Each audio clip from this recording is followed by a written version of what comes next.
quick one today. I'm not doing a full Nord Stage 4 review because that's not what helps you on a Sunday morning or on a noisy gig. If you've ever panicked scrolling for the right sound mid-song, this is the workflow that stops that. By the end of this video, you'll have a simple, repeatable way to build your core sounds, organize them for a real set list, and recall them without thinking. And I've put the whole thing into a free PDF you can grab in the link below. It's the exact checklist I'm using, so you don't have to invent this from scratch. One quick thing, I'm on the Nord Stage 4 73 hammer action. I'm coming from the Nord Piano 5.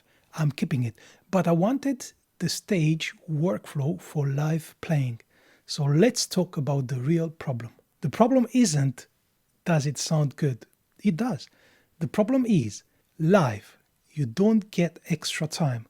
If your patch changes aren't boringly reliable, you end up either simplifying your play or you are stressed the whole set. So here's the system in 3 parts. Core sounds, set list map, and one-tap recall. Let's talk about part 1. Build a small set of core sounds you actually use. Part 2, map them to your set list. And part 3, one-tap recall from the keyboard or from the iPad.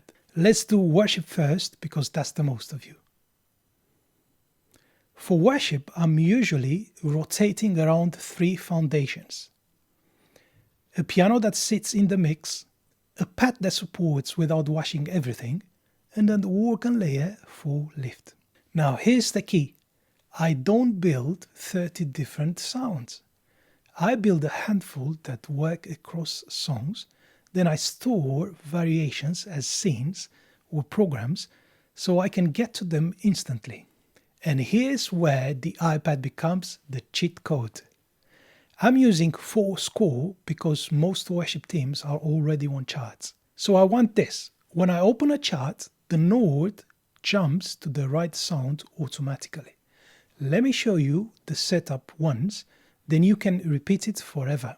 Step 1. Connect the iPad to the Stage 4 with a USB-C to USB-B cable. Step 2. In forScore, open the chart, go to Metadata MIDI and add a program change. And if you don't want to guess numbers, you can use the Learn option. Let the Nord send the message once and for the forScore app to save it. Now watch this. I open the chart and the sound is already there. Let me first set my Nord to just receive so that it will not influence the iPad. So Shift MIDI, I can get to the program change mode, and I'm using the PC, not the PC external. Use the PC option. Then here you just choose receive exit. Now the Nord is only receiving MIDI from the iPad. I configured the next song to change to G11. Let's see. And you can see I've changed the song on the iPad and it changed to G11. Let me show you how I did that on the iPad. So first of all, you click on the song at the top. You can see MIDI option. Then you go to send. And here you can use the learn option to learn the code for the program change that you want to achieve. You click learn, you change back to receive and send, and you do the action that you want. And the iPad will tell you the code. Then you save that code, change back to receive if you don't want to change anything on the iPad from the Nord. So that's the setting that you need to have. Just the code program change. Obviously you can, this is now in the properties of this song. So every time I'm coming back to this song, it's going to come to white grand. Let's say I finished the song.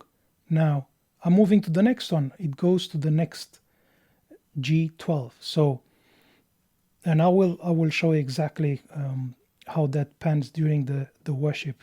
On top of that, you can automate it even more by pairing a foot page turner over Bluetooth to your iPad, and you just use your left foot to change the next song. The moment you change the next song, it changes automatically the patch that you want. And you can have different sequences. You can have multiple options. As you can see, in this song I only have the piano.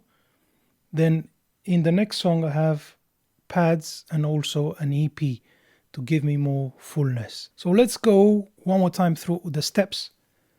Turn on MIDI sending per score. So you go on the score, MIDI, and then you go send.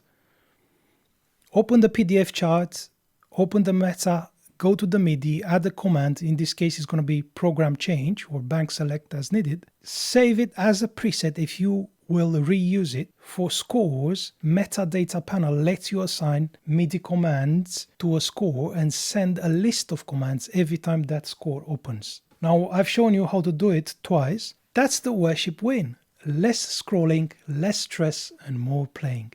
Now, gigging. For covers and gigs, the problem changes. It's not just next sound, it's set words, keys, tempos, cues, medleys, quick reminders, and not forgetting the one word ending. That's why I like BandHelper. BandHelper is basically your setlist command center. You build your songs once, key, tempo, cues, and then every gig you've got the set in your pocket. And yes, you can even attach MIDI presets per song if you wanted to change patches for you. Here's the workflow in BandHelper.